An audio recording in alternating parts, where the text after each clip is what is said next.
Welcome to Split the Defense, where Jordan Webster, Ted Evans, and Craig Pearce talk about the NHL and all things hockey. Split the Defense Can be found wherever you listen to your favorite podcasts. It's also broadcasted on Amherst Island Radio, 101.3 FM, and online at CJAI.CA. What's up, and welcome back. Welcome back, as always, as usual, here on Tuesdays. In this hour is Split the Defense, as we broadcast here from the Chumley's Kingston Tower of Power. So we are going to talk some hockey today. I'm with my co-host, producer Ted and CP. Hello. We're here on Amherst Island Radio, 101.3 FM, CJAI and CJAI.CA. And the Leafs were in Sweden. So yeah, not a lot to talk about this week coming up, but we can certainly make some thoughts about what happened last week. for sure. I'm sure we can. Let's start with the Leafs in Sweden, as you said. So they sang the Canadian and American national anthem. Do you guys think they should have sung Sweden's as well, CP? I mean, it was funny because when I was listening to the national anthems, I was like, wow, we're going to have 3 national anthems here. And then they just, after the 2, I was like, they just cut to the game. I was like, wait a second. I know where we are. Like, you can't fool me with the teams on the ice. I know we're in Sweden. Like, I thought it was kind of an insult to the, like, there's a lot of Swedish people An there. insult. Country. Who did Yeah. they just not play it on the broadcast? I wonder, because like, how do you go to another country and play a game where we sing the national anthem before the game and we're not going to sing your national anthem of your home soil? Like, that's weird. That's just feels weird. weird. Like, it was probably a Swedish person that sang those anthems, don't you think? Like, I don't think they brought their own anthem singer. It was probably some Swedish girl that sang. I mean, on the first night, I'm thinking with the Detroit and Toronto, that was the first thing I could think. Was like, how come they didn't sing Sweden's? That's just weird. You know what? The weirdest thing was, too, I had the feeling in the back of my mind when the anthems were playing. Because, like, we got to think about stuff to talk about and what's going on. So I'm constantly analyzing these games, and it starts from, like, pre-broadcast time. Yeah. So I'm Yeah. analyzing. What are they talking about? What do they think about? Analyzing. My analyzing brain is on, and before the anthem was even over, I had the question typed out. Do you think it's weird that they didn't sing Sweden's anthem? And then they just didn't do it, and I was like, all right, I can leave it in, because I knew it. I was like, that this is going to be a thing that doesn't happen. But I wonder, did it come for, like, the fans in the arena, and we just didn't get it over the broadcast? Yeah, maybe they flip over to the guys talking up in the box, you know, or well, not in Sweden. Commercials. But yeah, go to studio or commercials or whatever. Yeah, exactly. Yeah, I wonder. That you would think it would have played at the arena. Yeah, I feel like if they sang it, it was going to be on the broadcast. Like, there is the possibility. I feel like they just didn't do it. I don't know. It's Well, Well, I crazy mean, to like, me. if Yeah. you're going to sing it, it wouldn't make any sense to do it in the middle of the other two. So you'd either do it first or you do it last, which means that we'd have a chance to not see it with the broadcast. They could do the two Right. back That's to right. back. They broadcast those anthems, and that's it. That's all. I'm trying to think because they did the, like, ceremonial puck drops. So I'm trying to think if that was before the anthem, and I think it was. Okay. And then, so, like, it wouldn't have been before, but potentially after. But Yeah. yeah, I don't know. Weird, It eh? was. I thought it was weird as well, though. Like, yeah, I'm Yeah. glad I'm not the only one. yeah. No, that's interesting. Interesting stuff, obviously. So another thing from that game that I noticed right away, as soon as I tuned in, and I messaged you right away, Webby. I said, is this normal? Is there something going on with the uniforms? Because David Alter tweeted, wearing the blue buckets tonight, the Leafs were, with the white jerseys. So he says, I like it. Should they follow, like, the Canes and make this switch full time? What do you guys think? I would say yes. Webby? Oh, yeah. I definitely think so. I liked it, especially after 2 wins. You wore them twice. You won twice. You don't go back now, right? I like You don't do that. yeah. But also, it just looks cool. Like, you guys remember back when the home team used to wear their whites? And Yeah. then everybody wised up and went, the whites are always the lame jerseys. Yeah, Like, why it was don't we the wear worst our thing ever. cool colors at home? And then Yeah. everybody's like, wow, that actually makes a lot of sense. Let's do that. So now they wear their actual cool colors at home and wear the whites on the road, which makes a lot more sense, right? So like I could see that happening. The crazy thing that I think is that it was banned to do this unless you got special permission from the league to mix match the colors of your helmet with your jersey. So obviously Carolina had special permission from the league, right? For sure. To do this previously. And other teams, I don't know, might follow suit. But I think it would look much better. Like, absolutely, to have the colored buckets. And they're not allowed to clash. Like, you can't have, like, Chicago and Detroit both wear red buckets kind of thing. Right, Yeah, but for us in Vancouver, Tampa. Yes, exactly. We couldn't do that. But, yeah, I like it. I'm all for it. And I think they should continue doing it because they won twice. So keep it up, right? Yeah. I like, to me, it didn't like, it doesn't make that big of a difference. Like it throws me off a bit because like they look like they're in their practice uniforms. But like, I don't know, it's fine. I'm not against it. And I like your point though, that they got 2 wins, so keep it. Like, that sounds great to me. To me, it was just like like you see the helmets like, LA and Vegas, right? They're like sparkling, basically metallic color. And to me, like, I wouldn't want it to be that. Like, let's not make it metallic blue helmets. No, let's not do that. Yeah. Oh man, it's gonna be though. Not that you just said that. Like, it's gonna be like blue with like silver metallic. It'll be like 2030 or 2040. Like in our lifetime, I'm sure. In the future, man. In the future. Even like soon in one of the new gen games, like I could see that. Next like gen, on Bieber night, next gen, Bieber night. Like I don't know. I hope not, but that's like, to me it was like, I didn't really, other than it looking like practice, it looks good. Yeah. Okay. All right. We'll take that. I'll tell the guys to keep it going. Cool. I really liked it. Yeah. I was a big fan of it because it immediately caught my eye. And then when I realized what it was, I was like, that's awesome. The 8 a.m. start, watching the game over here, it started a bit early. Was that early for you guys? Oh my God. I loved didn't it. wake up for that. Yeah. CP over here. How do you what kind of sick and twisted person wants to watch hockey that early in the morning? Like, I want to stay up on 7 o'clock and watch it on Saturday and watch hockey till 10. You know, like that's what I do. And then we watch the late game and then you sleep in Sunday. Like, who wants to? I don't think early morning games would ever be a thing for me. I know there's like Premier League people and stuff and like Formula One people who stay up to all hours of the night to watch their events, but I'm just not one of those people. Like, I'm set in my ways. I want hockey on Tuesday, Thursday, and Saturday at 7 p.m. When it's 7:30 even, I'm like, why? Why is it 7:30? Like, that sucks. I hate that. Throws off my whole why are night. you doing this? Yeah. Yeah. Like, you have no reason. 8 o'clock, I get it. Different time zone. 9 o'clock, all right. 10 o'clock, I get 7:30. Like, no, why? I hate you. Like, why are you even doing this to me? This is just throwing it off for no absolute reason. Now, they had a reason because they were in Sweden. That's why they played at 8 a.m.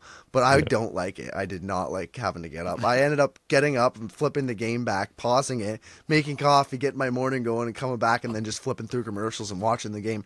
And the game's a lot shorter when you do it that way. Like, a lot shorter. I got through the whole game in like an hour. Like, I used to watch every game that way. Yeah. Yeah.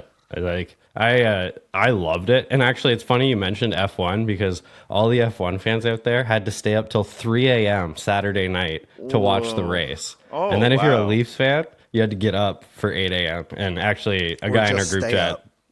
He had the overlap? Oh, Yes, man. he I think ran on 3 hours of sleep, and I mean he wasn't complaining really, and I actually loved it. I know this isn't something we're gonna get used to, but I am known for getting up for the odd F1 race, so like I don't know, and I'm up all early anyway. Like I was saying to you, Jordan, like my dog wakes me up at 7:30 anyway, so it's like not hard to transition into just going and making coffee and watching the Leafs game. Like it was pretty nice actually. Yeah. And if you're a UFC fan, on Saturday night it's actually pretty busy to watch everything. So I mean, there's a lot of pros to me, but I'm not. I don't partake. I mean, I get it. I wouldn't ever want to tell any of them to their face it's not a sport, but like, I don't care to watch those two guys beat the crap out of each other. You know, like, no. No, I liked wrestling Fair. when I was a kid, but I don't watch UFC. The only thing I have going on in my life on Saturdays in the winter is hockey, and when hockey ends and it's Saturday in the summertime, I watch baseball at 1 p.m. Yeah, I do. The 1 p.m. games I sometimes like because I can listen to That's it at my work. favorite. Yeah, but sometimes On they suck. Saturdays? No, they do it during the week sometimes. But yeah, I don't know. run early on a I Saturday. like, Saturday, 1 Yeah. p.m. Saturday. Like, I love Right. that. You get up. Like, if there's no sports on Saturdays, like, I mean, I don't know what I used to do with myself. Like, I just plan my whole life around this stuff now. So, like, I know, like, well, what are you doing on Saturday? I'm like, well, I'll get up. I'll hang around if I have a task, complete said task. And then the Leafs game, Then the Leafs Right. game. Yeah. right? It's That's like because it's set in you stone. used to be a kid when before all of this, and you played the sport on the Saturday, so you had something to play. Now that we're adults, it's like now we're watching other people play. But I like a 1 p.m. start time because then you can get up, 9:30 on your Sunday, you sleep right in, and then roll around the house, get your chores done, be feeling good about yourself, laundry's going, places all put together. You might even have like your grocery list ready or have gotten groceries depending on how up and ready you are. And then it's lunchtime. Oh, and baseball's on. So now we watch baseball, Yeah. Yeah. right? That's what I like. 1 p.m. is a perfect start time. I could do 1 p.m. hockey for the Leafs on the weekends. I'd be all right with that. The only thing is then, like, matinee. what do you do in the evening then? Then I'd have to get a nightlife. That'd be weird. Yeah, I don't have one of those, so that's that might be a weird. problem. But The Leafs have single-handedly solved that problem for me. I don't need one. problem with 1 o'clock with baseball is like I'm typically still doing whatever my task is, or like a house chore or whatever that I have to complete. Like That's we're the like best thing early. about baseball, though. You don't have to watch it. You said you're a don't have to morning guy. watch the whole thing. You Yeah, can I just was- watch the whole thing. I was just gonna say though, like in the morning I can watch something and then I can go do my task. But it's like one of those weird times. Like 3 o'clock I could do. I could do 3 o'clock on any day of the week. But but 1 o'clock. Yeah. Baseball, I find you can listen to in the background because they do a lot better talking on the broadcast. It's a slower game. for sure. And I in have done hockey, that. You have to watch. Like, you Yeah. can't just listen. I've put the TV broadcast on over like the car when I'm driving just to hear, and I'm like, I need the radio broadcast. Like, this is not descriptive enough. I have no idea what's happening. Yeah. They're talking They're about totally something different else. things. Like, Yeah. like no, you have to watch that game. So Yeah. that's why I guess I like the difference. But no 8 a.m. start times. Yeah, the only 8 a.m. hockey or even close to that was that I ever had was practices. The early morning practices back in the day, like over 20 years ago when I was like 10 or 12. So, Yeah. I was not. I slept right in, didn't see any of the game. The funny, I love the staggering of our wake ups too. Yeah. like Yeah, I'm up you're like, early, "You guys bright got and early." alarms? No? None of Webby's like middle of the second, and Ted, the game's over. Sorry, buddy. Like, hey, I'm up. What's up? How'd it Yeah. go? I was like, welcome all the musicians. Yeah. There was an awesome overtime winner by King Willie in Sweden. Was that not sweet? Oh man, King Willie, he was really the most popular man alive this weekend over in Sweden, right? Like, he was an absolute superstar and just loving it. I don't know if you saw the picture, CP. He was in a talk show in a wife beater. Yeah. Oh Like, my in God. a wife beater. How do you get away with that when you're loaded and an absolute superstar? Yeah. That's how you get away with that. And I mean, like, chiseled like a Greek god. Like, he's also got an absolute great body. But I love it. that's besides the point. And But match the host shirt too. I know, yeah, that's the best part. Yeah, they both were rocking the no sleeves. Hers is a little classier, I think. His Yeah. is straight up an undershirt, like it An had undershirt. the white pinstripes in it, like a Yeah. wife beater. They're so great over there. All the media was eating up Willie. Like, there was a bunch of Swedish players, but Willie seemed to really, really be the superstar, and it was like. Weekend of Willie is what we'll call it. That's what it was over there. Everybody loved it. And when he scored the overtime winner, his parents were just absolutely losing it. Yeah. And even then, like, then his family was going out, and I didn't see much from the first 2 days, which, I mean, people are busy, but, like, I didn't see much of anything about Willie's family at all. But on the last day, especially after he scored that goal, there was pictures with Willie's family with a bunch of fans and everybody, and like Willie's dad riding the subway and chatting a guy up for 30 minutes on the subway. Like, Runs in the family.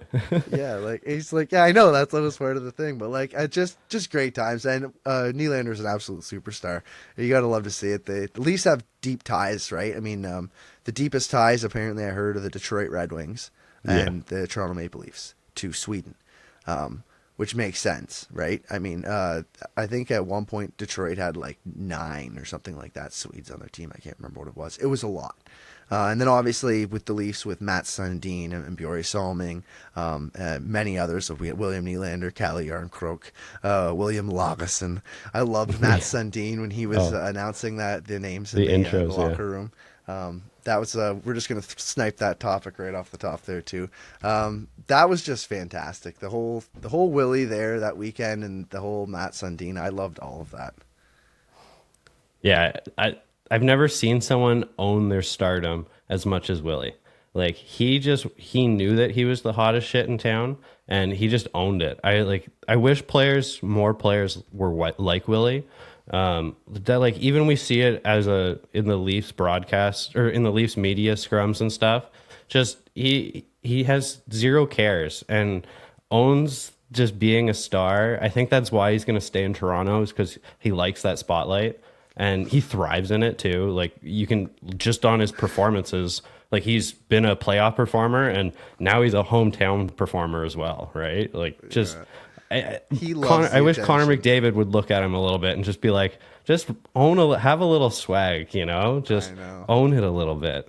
It was great to see. People were mentioning, if you walked back to the interviews, which I did, he's so happy in all of them, which like he's always a pretty relaxed, carefree guy, but like, he was exuding happiness. He was so just glowing, standing there with their interviews. And then all the moments that they had on social media, like the one at him at the table, and he's eating all the candy. He's got like literally his hand on every piece of candy, like so much Swedish candy that he won't be able to get back home.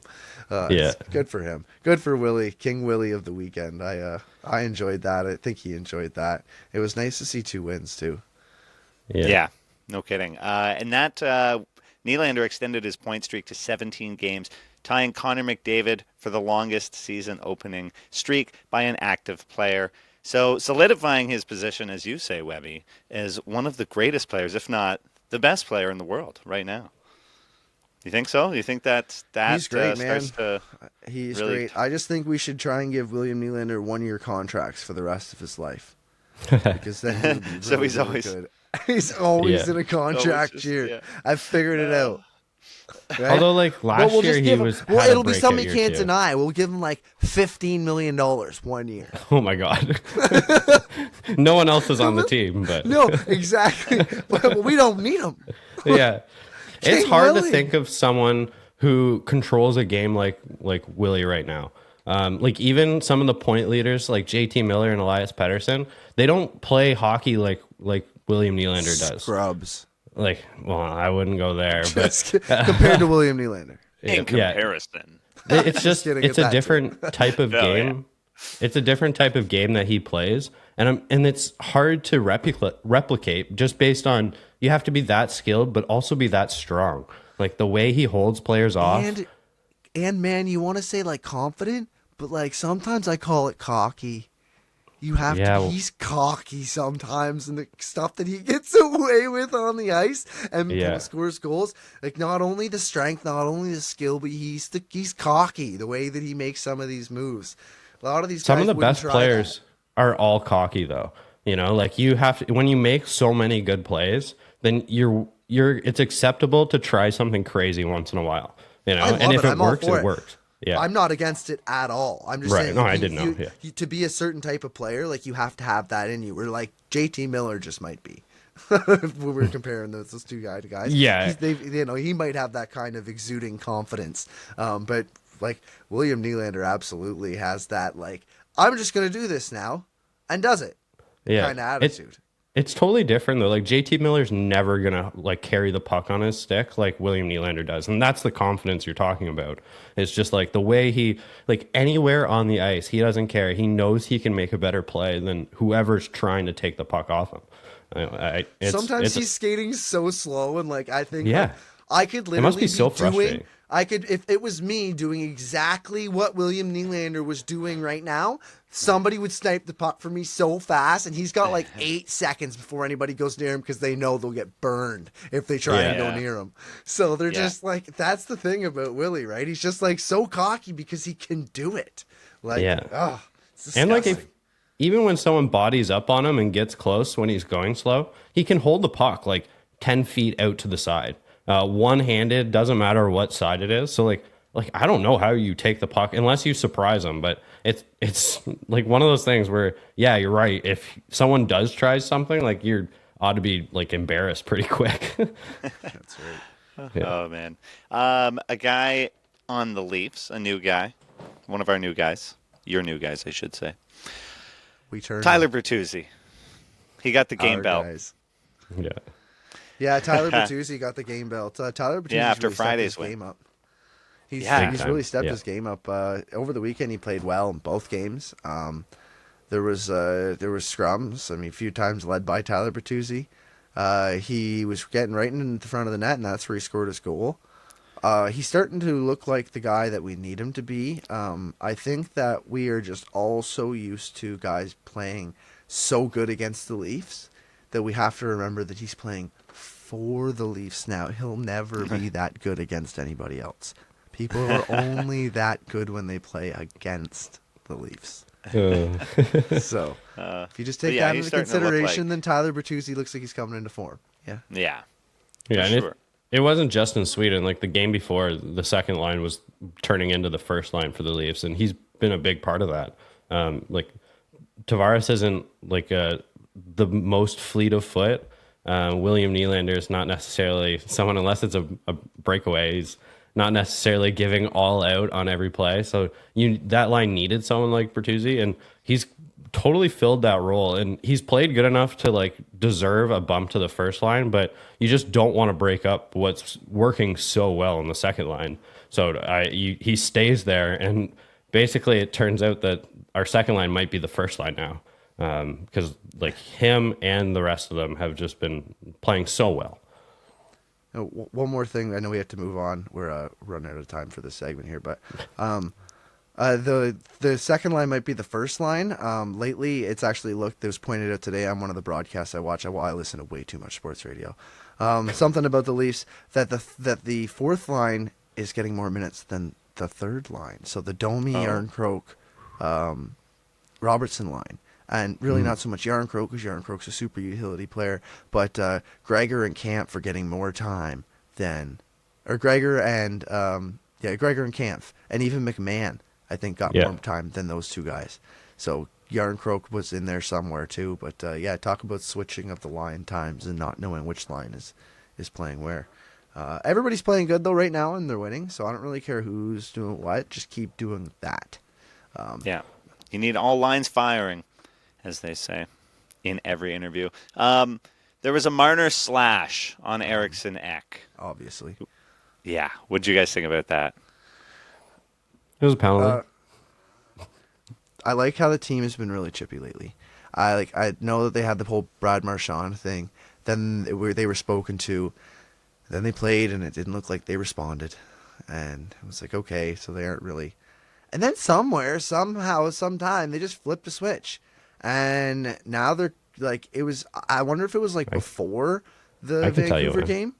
Like, but like, I know the Vancouver game is when it really stands out from, but like ever since then, like this team, they'll smash you. They will punch you in the face if you get too close. Like they're just dogs backed into a corner and they're ready to bite. Like Mitch Marner, he ain't taking no crap. He's going to smash you in the back of the leg if you're going to punk him. He ain't getting punked.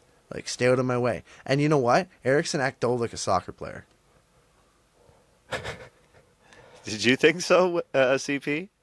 Well, like, so I think it was the meeting, the Brad Marchand incident. You'll have to help me here. Was it when Liljegren went into the boards? And, yeah. And so they had a meeting the next day about there was no response. Yeah, how to deal with responding, and everyone kind of made fun of them because like why do you have to have a meeting about that? That should just be something that comes naturally.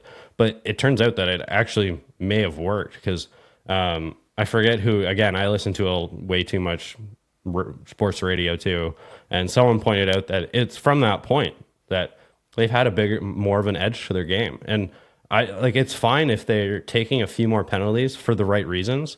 I'll take an instigator penalty or a slashing penalty over a hold that's 200 feet from your net any day. Penalties do happen. It's just a matter of take the right ones that make you look a little bit tougher. And it's not just those incidences. It's also the whole play. Like we were talking about on, I think, our last episode about Marner's hitting, everyone's kind of chipping in to bring the physical game. Right. And, I think that it's kind of been since that point for me, and I love it. I'm here for it. This is what everybody's been asking for as Leaf fans, right? And it's part of Domi being on this team that, even when he's not really performing, putting points up, he is that chippy guy. And we've seen a few times where after whistles, he's getting into bigger guys' faces.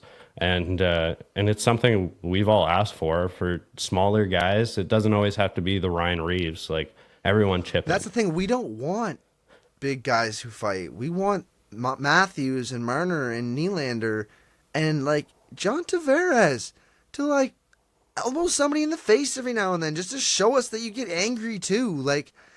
I know that they don't have to put on a show for us, but they have to put on a show for their opponent. They have to show that they won't get messed with. Otherwise, they're going to continue to get messed with. And it's been said to Leafs by new Leafs coming in that we know when we showed up to town that we could mess with you all we wanted. And there wasn't going to be a problem.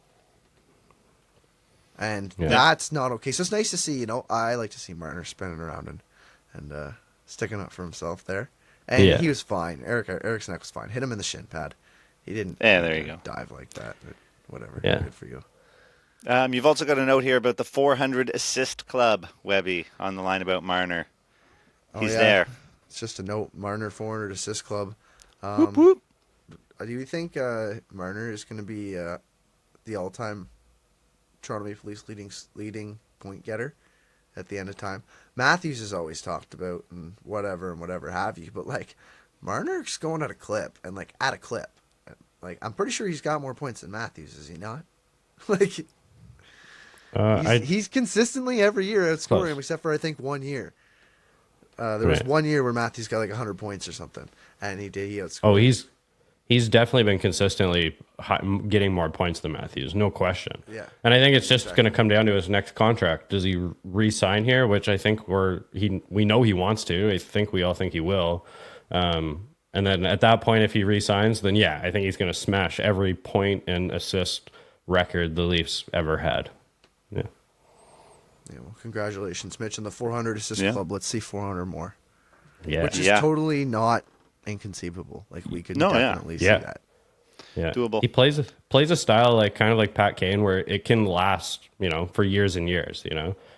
When you have that soft touch and you're more of a passer, you don't necessarily have to, be great at all the other things. That lasts longer than anything. So, let's talk a bit about Max Domi, guys. No goals. Max, no goals. How's that going? All these games has what is it? 15 games in there now, or 16 games in? I have to check. Yeah.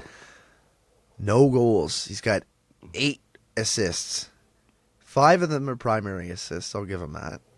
Okay. Fair. But no goals. He was holding the puck. I think it was in the Detroit game. Yeah. And he was right up the center lane. And I thought, incoming Max Domi first goal. And he passed it to Nick Robertson, who's at the side of the net. That was just... Passed it to a not a scoring opportunity spot, too. Yeah. I just don't understand what's going on with Domi, because I remember him as the Montreal Canadian who burned the Leafs. But again, everybody plays their best games against the Leafs, so you have to remember that. They are only good when they're against you. As soon as they come and play for you, they're terrible.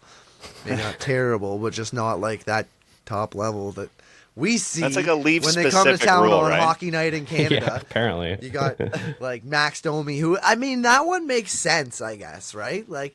Max Domi grew up here. So it makes sense that he is going to play better against the Leafs. But like you'd think, once the whole pressure of the making the team kind of set in for Max Domi, that he'd just start to be Max Domi again. And I just really want to see him rip some pucks into some twine, so that way we could stop worrying about him. Because me personally, there's enough name value there. I'd like to see him sign like a 5-year contract at a decent value. But play well, man. Like, at least let me have something to back you up on. He's a water bug. I'll give him that. He makes plays. He looks decent. He hasn't been this horrible defensive black hole that everybody says, like when they're Robertson either. Like, Robertson's actually decent defensively. He's very good, in my opinion. But Domi, I'd like to see him just score some, so that way we can all kind of get off the back of him and say, like, yeah, Max Domi is legit. He's 20 goal scorer. He should be here, you know? He is primarily in a pass first guy. He kind of always has been in his career, though. And when guys feel uncomfortable, it's the same thing that Mitch Marner does, is they stop shooting. And if you're not confident in your shot as a passer, then you're just going to lean back on you've carried you this whole way. And it's to find the open guy who probably has a better chance of scoring. The problem is that he's now doing it when he's in the middle of the slot. He's like 10 feet away from the goalie, and you're making a poor hockey play because now, like, Nick Robertson's like at the face-off dot, and the goalie's moving that direction. It was the worst possible pass he could have dropped it back, and it would have been a better play. That was a play right there. You can tell he's gripping his stick too tight. Yeah, he's just not confident with himself. Thinking way too much. Yeah. But luckily, he, like I was saying, he brings some things that not like a lot of players bring, and it's feistiness. And he's had some bad luck with his lines. Like, I don't know if it's like, what's that saying? Like the causation or correlation, and like, is he the problem? Correlation doesn't equal causation. Right. Yeah. So like, I don't know. He might be the problem. I don't want to say that because like he just seems to not get onto a line that's working.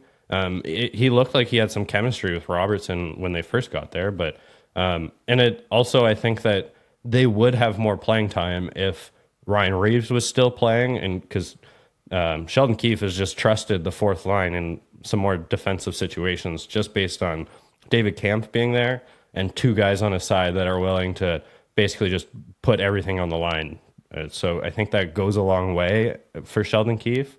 And when he looks at the third line, it's kind of it does one thing and it's supposed to score and it's not scoring. You know, I'm not going to put it in tough defensive situations. I'm only going to put it in good situations when maybe when the first two lines aren't ready to go in the offensive zone. He's not getting like the best position to succeed. But I also want him, I think he's going to be here regardless, whether the better he plays, just the higher the contract will be.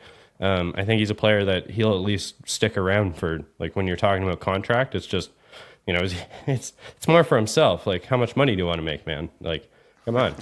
That's true too. Yeah, like you're going to make more money if you put some goals in the back of the net. Yeah. My last thought, we're going to end this segment here, but my last thought before we end it is I thought it was going to be silly seeing Max Domi and Nick Robertson, two little guys on the line playing against like big like guys, anyone else like, in the NHL. Yeah. Massive, like 3'6" guys. Yeah. Yeah. Like these guys are 5'8", 5'9". Like, thank you. But the point is that when you see Max Domi next to Nick Robertson looks massive. And I don't mean taller. Like, I mean like a brick shithouse. Like, he looks massive. He is huge. He is the Coke machine on skates. He's put on a lot of weight just in a year. He's got to be strong. I bet you his arms and body just thick. Hasn't been able to play, so all he could probably do is work out. He's probably just been a gym rat for the last like 3 years. And he broke his legs too, so he probably is working. Right. That's probably why he looks so big. He's just massive now, manhandling guys into the corner, quickly losing his neck. Oh yeah, I can clearly see the difference when they were on the ice together the other night. I just thought, wow, Nick Robertson's a big boy. Like, that's probably why he's handling himself in the corners way better. That makes sense. Yeah. That makes sense. All right. Well, that is what we're going to give for our Leaf segment today. We are pressed for time, so we'll talk more on Friday when we come up on the podcast for anybody who wants to hop over from Amherst Island and listen to that. We are going to get into quick north of the blue line, and then we're going to get into the Avalanche. Woo. All right, north of the blue line, where we cover all the 6 other Canadian teams that are not as important as the Leafs. So let's check in right now. Last night, right now as we record, Calvin Pickard is playing Nets for playing Leafs. It's all about the Leafs. He's playing Nets for the Oilers. Okay, I have to wonder. I think it's like, what is it, like DEFCON 1? Like, it's like, what? This is bad, right? Like, are the Oilers going to make the playoffs at this point? Like, do we think that they can reel off enough wins? I know they've won a couple in a row, but, like, I still question, like, they do not have a goaltender. There's no glaring market for a good goaltender, especially one that they could afford. What the heck are the Oilers going to do? It's a, like, they have 2 issues. One is that it's not just, yes, there's no goalies, great goalies available. There never really is. 2, the defense is probably the bigger issue. And I think that maybe one of these goalies is salvageable if you improve the defense. So, I don't know. It's either way, they have to take a stab in the dark, because you either, like, you can go over, like, Gustafsson in Minnesota, like, off to a bad start. They might want to offload that. You could go with, the guy in LA. Talbot? No, well, yeah, you could go the with other guy, Copley? Copley, yeah. Like, another guy had an awful start, but, he's had some good years. So, like, you can go for, like, a long shot, and it probably doesn't cost that much. But I'm not sure if that's going to be any better than what they have, because Chasing if you're going to championship, like, yeah, like, if you're going to send anything out the door, I think that you need to first improve the defense, and then you can for sure see if it's your goaltending. Because I don't know, like, I know that they're giving up like it's almost automatic that it's like 2 goals in before 10 shots are taken. But it's gotten better from there. But I can't imagine that just all of these goalies have the exact same issue. Like, I think that the Oilers are bad at starting games, not all of their goalies that have ever played for them in history. So, I don't know. Pickard, though, it seems like he's doing the same as Skinner was. Like, they have a chance to win this game after 2 periods. Like, they're only a goal back. So, like, this could be one of those where I go to bed thinking the Oilers lost, and actually they're going to win the game 6-4. But yeah, but it the doesn't thing matter. is, CP is help isn't on the way. No. Like, you can't just think one guy is going to come in here and change this. Like, the defense needs to be better, but that's in the hands of Darnell Nurse. That's in the hands of Ekholm. That's in the hands of Bouchard. That's in the hands of those 3 guys named Cody Ceci, at the though? top. Cody Playing in your Ceci's top Cody 4? Ceci. I mean, yeah, Cody Ceci's the 4th, right? He's Yeah. in your top 4. He's the 4th. That's a bad move. If you can get somebody to take his money and swap for something, that's great. There might be some value there because he has shown flashes, but at the same time, those guys have to be better. Like, you can't just expect a guy. You can't just you're going to have to trade. You're going to have to trade Darnell Nurse and Matthias Ekholm for 2 other defense people, like 2 other major defensemen in the league, to try to make this defense core better. If we want to swap people out to make it better, that's not happening unless the top is better. It's not the third pairing that's losing all these games for them, right?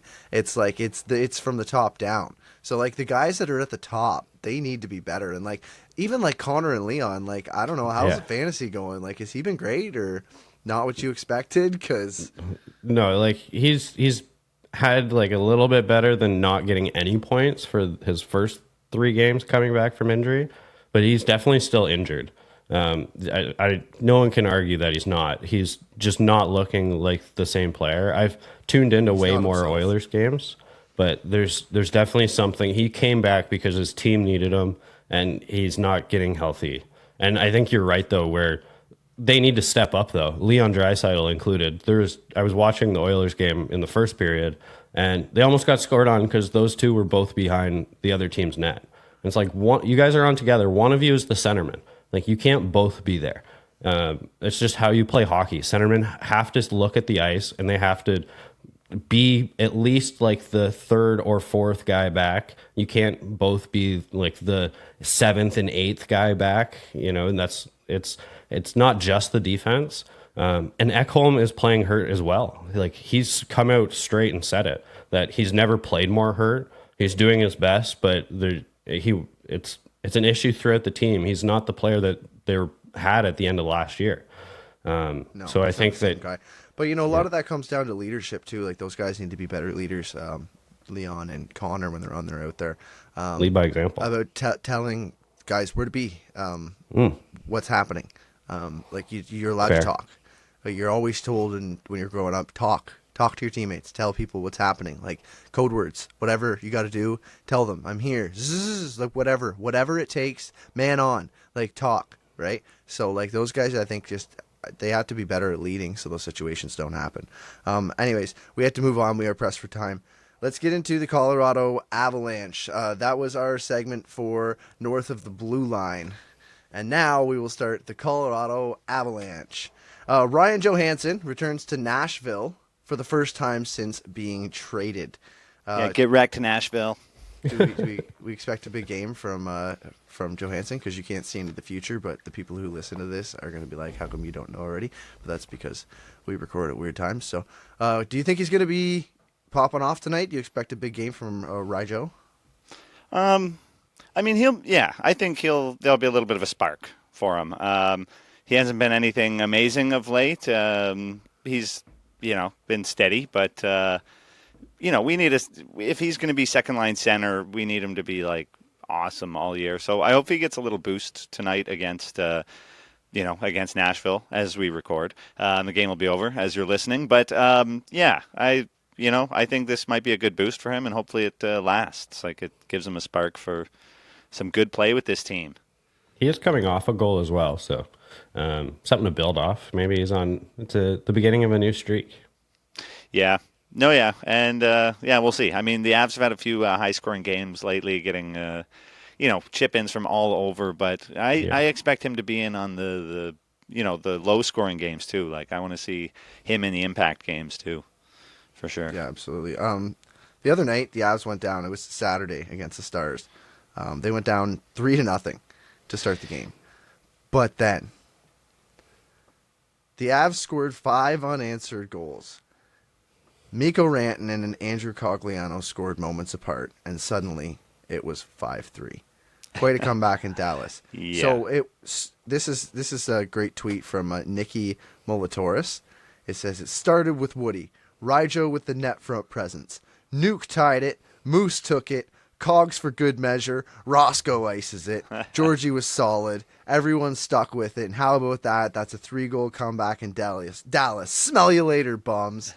That's exactly how I felt, too. Yeah, perfect. Hits right home. So I saw questions going through the comment feeds saying like this is the kind of win that sparks a long win streak. Do you agree with that? Do you think that this is the kind of comeback win, that these kinds of moments are the kinds of things that turn around a season for a team?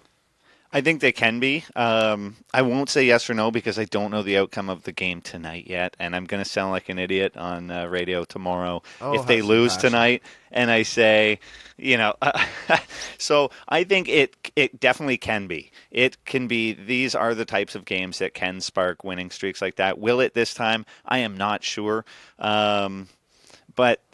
Yeah, these are the types of ones that are so team building, right? It's like down 3-0. Even as a fan, I was kind of like, ugh.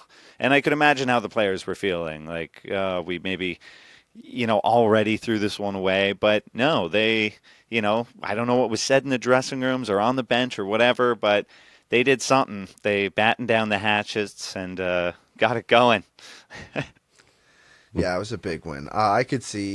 I could definitely see the Avs starting to spark now. I thought like CP didn't agree with me. He thought third line was mid, and the second PP unit is just going to be just mid, normal bottom of the league, maybe not even good. I think But- there's an No, argument I'm I just was saying- right. I know. Yeah, I know. But I might be right now. Is my point. You've looked good. You've looked right this whole time. But let things come together. Yeah, Let it all start to come together, and maybe now they actually start to play like I think they can, because like each one of those guys aren't just like maybe we'll try them. Like they're mercenaries, right? Like Thomas Tatar is a guy that goes in year after year to new teams and scores goals. He scores 20 goals every year, right? Goes every year and he scores 20 goals. That's like he had for like I don't know how many years in a row. It was like 5 or 6. We talked about him when they first picked him up. But like he's a 20. He just goes. He's a mercenary. Ryan Johansson. He was making $8.5 million for a reason in Nashville, right? Like he was a good player. You had Ross Colton, who was coming from that winning Tampa system, who was a great player in Tampa. We know Tampa CP. We saw them a lot with the Leafs. Like, I think maybe now things are just like starting to click, and those players especially are going to show their value here in the next coming months and by Christmas. I think so too. We will see the value for sure. I totally agree. I think you're going to see those guys pop off, and we're going to start talking about it. That they're more like Val too is another thing. Like you thought he was a good banger, but you weren't sure how much goals he's going to score, and it's like that just goes to show how little Colorado Avalanche hockey you were paying attention to, because Val is just killing it again this year. Got him on my fantasy team, and he's putting up points every night. So like these guys, they're guys, right? They're going to be they're going to be filling the net. And good for them. I hope to see that continue. I hope to see a little bit of struggle, but like that's only like when the West meets the East in the Stanley Cup Finals and the Leafs. Bring it on. So I would love to see. Although we always say this, we've said That's this. just since like I hope they peak in the we Western started. Conference Final. Yeah, well, the minute we started the show, we've been saying a Leafs Av final would just shut down we would just go nuts. My God, yeah. We would just be on here would cover screaming it. the whole show. We would cover it. We'd get some credit. We would go out. We would cover it. We'd put it all on the channel, like all on the show. We would definitely be there for that. We'd be outside. It would be staying in hotels, hanging around, flying to Denver, doing the whole coverage thing. It'd be great. I so want to see a game. My again. only argument, I want to defend myself a little bit, because Nichushkin, I knew what kind of player it was. It was just after all of the drama that had gone on, especially exiting the playoffs. Like I wasn't sure if his head was put on straight, and I think I'm still right about my biggest guys I was hard on was Tatar and Drouin, which I think have been like maybe 16 games in. I think they've been the worst players on the Avalanche so far, both of them. Tatar hasn't. Tatar's been mid. He might be the biggest negative. No, I don't think he is. No? No, there's one worse, but yeah, he's a big negative. Oh, okay. Yeah. I don't know. Anyways, he's a guy that needs to be higher in the lineup. His whole career, he's played with guys like Jack Hughes and he's either a others. middle six or a top six, right? Yeah, so like I think that maybe he's a guy that maybe doesn't carry a line, but can really benefit when he is with some better players. So potentially the move might be to move him up, just even though, that might be something to give him a little boost. I don't know. Little tartar sauce. Yeah, we'll take it. I wanted to just get this out and put it to bed because we talked about it. Jared Bednar was asked about the captaincy talks on Altitude Radio the other day. He said, I've been asked this privately. When we were getting ready to start the season, I wanted to get a really good feel on where Gabe was at in his recovery. He was doing really good. I have a lot of faith in Gabe that if it's at all possible that he'll be back. That he's got to get to the point this season where he's clear to skate and be around the team. If I had heard he was gone even for the playoffs, I think there's an argument to be had about giving the C to someone else in the meantime. I don't think that's a necessity. It also goes to your room. We have a core that's established here. They do what they do regardless of the letter on their jersey. So let's put that to bed. We're missing Gabe, but changing a letter on a jersey and adding an A does absolutely nothing. Yeah, I'm glad Bednar gets it. I'm always with Bednar. Everything he says I agree with.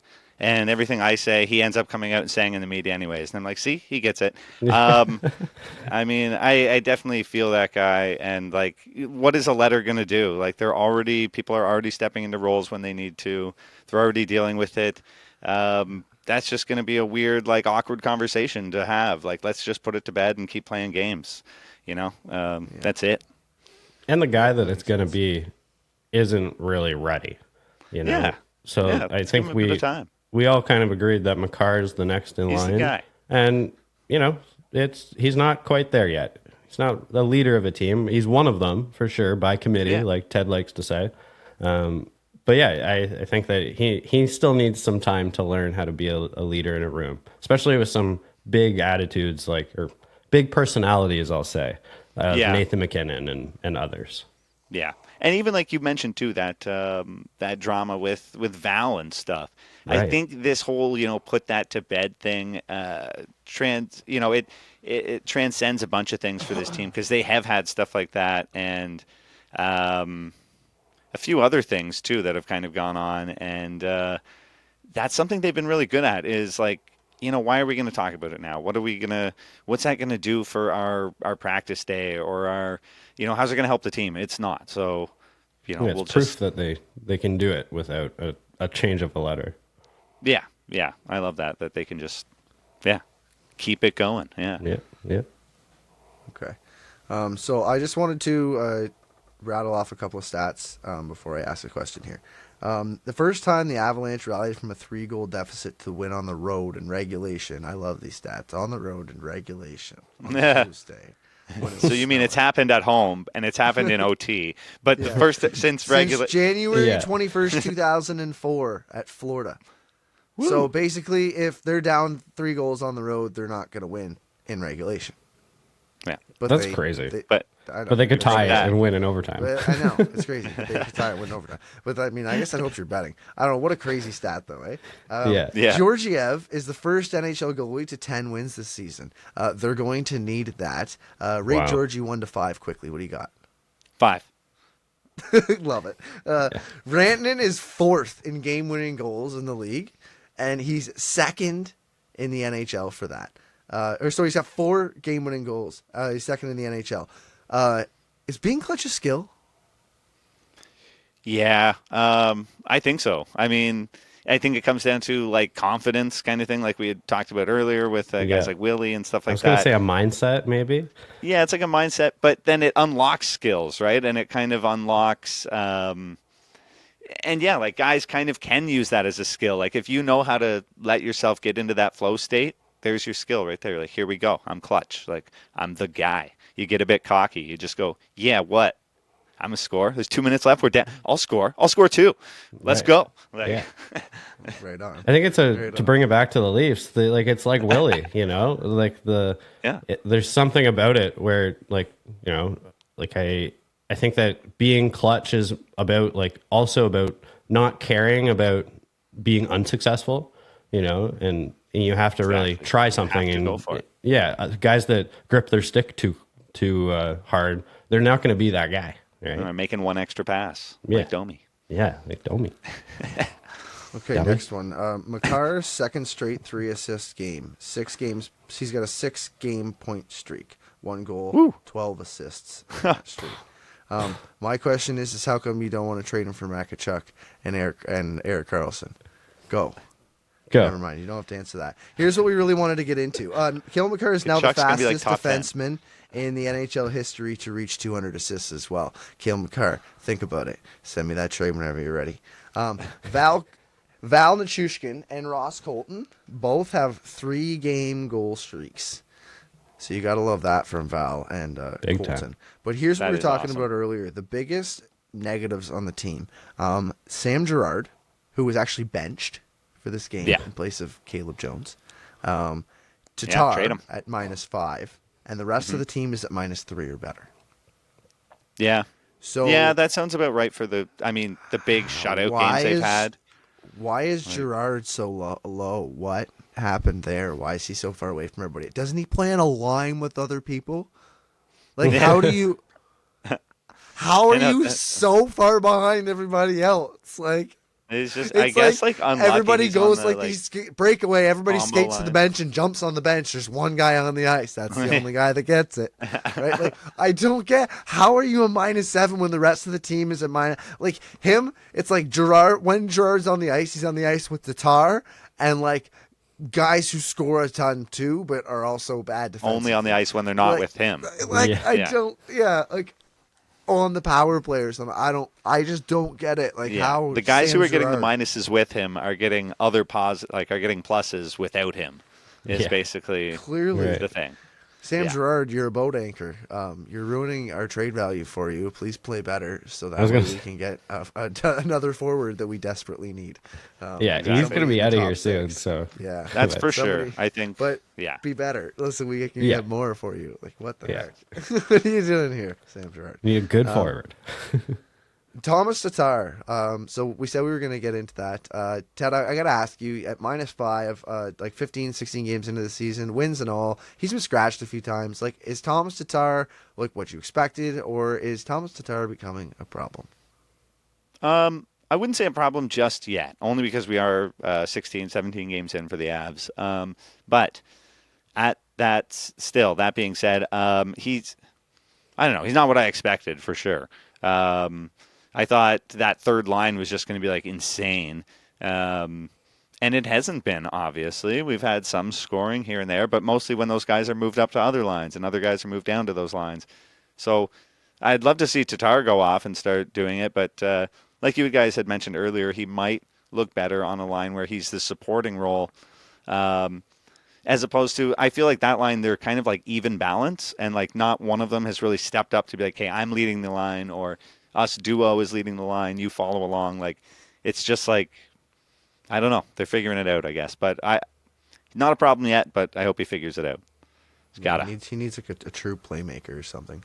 Anyways, these last two, Fredrik Golofsson, he's got 2 goals in 15 games.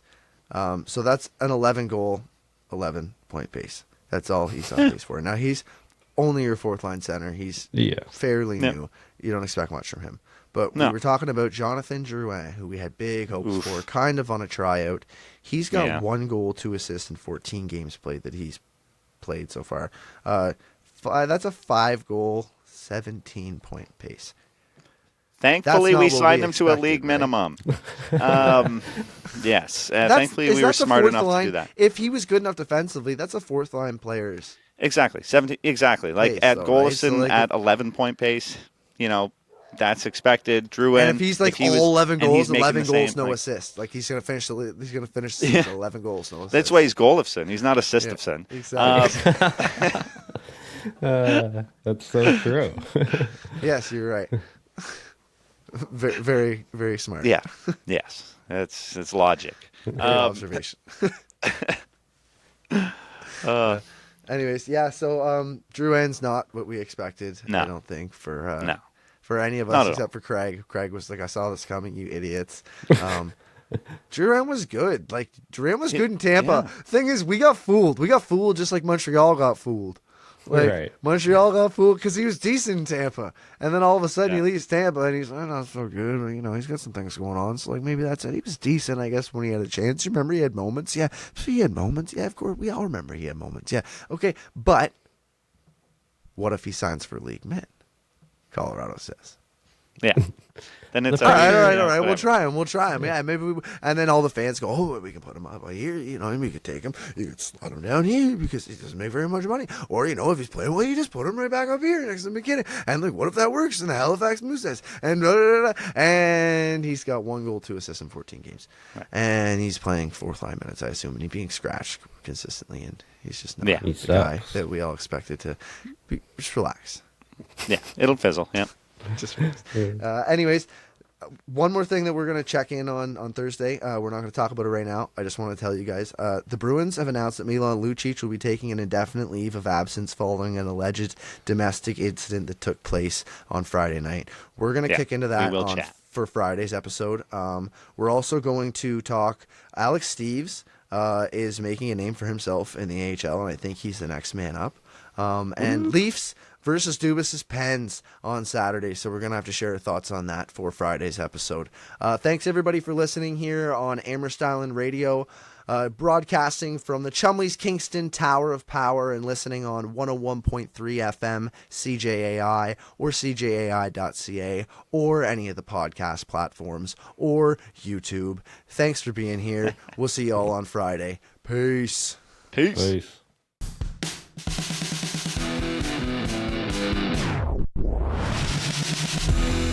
listening to Split the Defense.